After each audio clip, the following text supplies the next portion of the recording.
शाळेमध्ये घेतल्यानंतर मग तालुका स्तरावर तिची एकांकिका घेतली, तिचं वक्तृत्व घेतलं, इथे सुद्धा आणलं होतं. राष्ट्रीय विद्यालय टोंगलाबाद मध्ये सुद्धा तिचं वक्तृत्वांची म्हणजे झलक त्यांना दाखवली, एकांकिका दाखवली.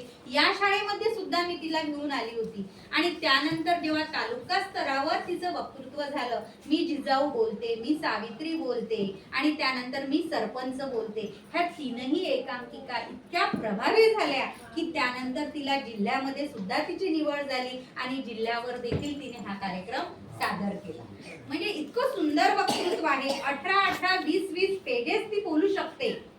जे लेखन केलेलं 18 ते 20 पेजेस तर ती पाठ करू शकते आणि बोलू शकते. अतिशय प्रभावी तिच्यामधलं जी टॅलेंट आहे ते अतिशय उत्तम आहे आणि उत्तम दर्जाचं आहे, अतिशय उत्कृष्ट दर्जाचं आहे.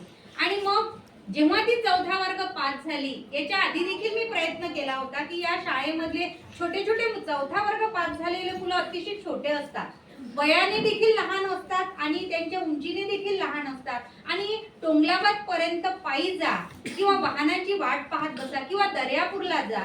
जेव्हा आपणच तर एका गावावरून दर्यापूरवरून जेव्हा मी गोळेगाव किंवा टोंगलाबादला येतो, घरी गेल्यानंतर काही करण्याची क्षमता राहत नाही आणि मग ही एवढीशी चिमुकले मुले अपडाऊन करतात याचं